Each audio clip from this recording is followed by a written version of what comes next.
अमित पाले इंद्रापुरम से। अमित, अगर हम देखें, बड़ा सवाल खड़ा हो रहा है ये कि ये जो बिल्डर्स है ये पूरे नहीं करते अपने वादे, सब स्टैंडर्ड सामान लगाते हैं और फिर करते हैं परेशान आम आदमी को। आम आदमी जब अब इकट्ठा हुआ है, किस तरह की रणनीति बना रहा है आगे अब इन बिल्डरों के ऊपर कार्रवाई करने की? हाय हाय हम देख रहे हैं लगातार। अमीश, जैसा कि आप देख सकते हैं यहाँ पर जो लोग हैं उनके अंदर बहुत ही रोष है और उनका सवाल एक ही है कि उन्होंने पैसे दिए हैं घर के लिए, उनको अपना घर कब मिलेगा, ये उनको जो कंपनी है उनसे आए और उनको ये लिख के दे कि कब उनको मिलेगा। हमारे साथ अभी सुनील जी हैं। सुनील जी कुछ पॉइंट्स बताना चाहते हैं जिससे कि हो सकता है कि उनको लगता है कि शायद मदद हो जाए उनकी। बताइए सुनील। देखिए, सबसे पहले मैं ये बताना चाहता हूँ कि हमारे जो 1100 फैमिली हैं जिन्होंने करीब करीब 350 करोड़ रुपया जयपुरिया ग्रुप पे लगाया है, इनको कुछ नहीं मालूम इनके 1100 परिवारों को घर कब मिलेंगे। दूसरी चीज ये है कि अगर गलती से उनको ये घर मिल भी गया तो वो अपने घरों के सामान ऊपर नहीं चढ़ा सकते क्योंकि इस प्रोजेक्ट के अंदर कोई गुड्स लिफ्ट नहीं है।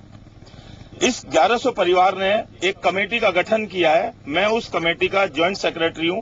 उस पॉइंट ऑफ व्यू से मैंने कई बार जयपुरिया मैनेजमेंट की कमेटी के टॉप मैनेजमेंट के mister Parveen Bhatia, director, project head mister Rajkumar, chief finance officer mister R C. Gupta, even mister S K. Jaipuria को कांटेक्ट करने की कोशिश करी। हमेशा उन्होंने इस बात को टाल दिया। उन्होंने कभी हमारे से बात करने की कोशिश नहीं करी और हमेशा टालते चले गए।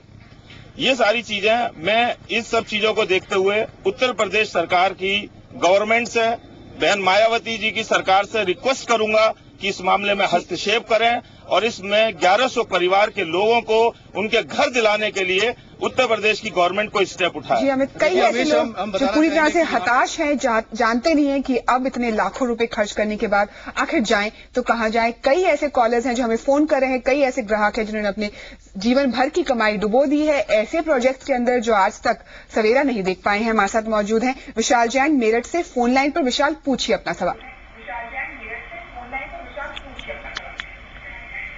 हेलो जी विशाल, आपसे अनुरोध है कि आप अपने टेलीविजन का वॉल्यूम बिल्कुल शून्य कर लें और हमारी आवाज टेलीफोन के जरिए सुनिए, ना कि टेलीविजन के जरिए। पूछिए सवाल। हेलो जी पूछिए सवाल। हाँ नमस्कार जी। जी नमस्कार, पूछिए सवाल।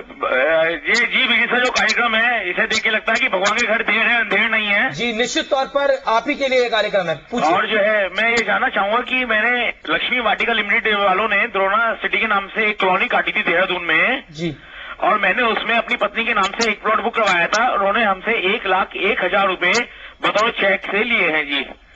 और उसकी उन्होंने हमें रिसीप्ट दे दी। अक्टूबर में उन्होंने हमें रिसीप्ट दे दी थी और उन्होंने कहा था कि जनवरी में आपको प्लॉट दे देंगे और आपसे दूसरी किस्त ले लेंगे 1 लाख रुपए की। तो जी अब वहां पर फोन करते हैं, वो कहते हैं अपने स्थानीय प्रॉपर्टी डीलर से बात कीजिए। हमारी बात सुनने को तैयार नहीं होते और जो है जब स्थानीय प्रॉपर्टी डीलर से बात करते हैं वो गायब है और 1,01,000 रुपए उनके पास है। ना वो प्लॉट दे रहे, ना कोई बातचीत कर रहे। आपके पास डॉक्यूमेंट्स क्या है? डॉक्यूमेंट्स मेरे पास 1,01,000 रुपए की जो उन्होंने चेक से पेमेंट लिया था उसकी रसीद है जी। उसमें उन्होंने चेक नंबर भी मेंशन कर रखा है जी और ये भी मेंशन कर रखा है कि हमारा पूरा पेमेंट मतलब 1,01,000 रुपए मैंने उनको दे रखा है। ये भी कहा है कि जहाँ पर प्लॉट है कब तक मिलेगा, इसके बारे में भी कुछ कहा है? जी प्रॉपर्टी डीलर ने तो मेरे से कहा था कि जनवरी में आपको प्लॉट अलॉट हो जाएगा, आपको नंबर मिल जाएगा। बाकी आप जैसे जैसे डेवलपमेंट होता रहेगा वहां पर पार्क बना रहे हैं, थोड़ा लॉन बना रहे हैं, बाउंड्री करेंगे, उस हिसाब से आपसे हर तिमाही किस्त ये आपसे ली जाएगी। और लेकिन ना को तो उन्होंने कोई किस्त के लिए फोन आया जी, ना किसी चीज के लिए फोन आया, ना वो मतलब प्लॉट दे रहे हैं, ना वो पैसा वापस दे रहे हैं हमारे। चलिए विशाल जी, सीधा आपका सवाल मैं डाइवर्ट करता हूं केसी कौशिक साहब को, जो कि सीनियर एडवोकेट है। कौशिक साहब, आपने इनका पूरा मुद्दा सुना, इनका पूरा सवाल सुना, क्या सुझाव है इनके लिए संक्षेप?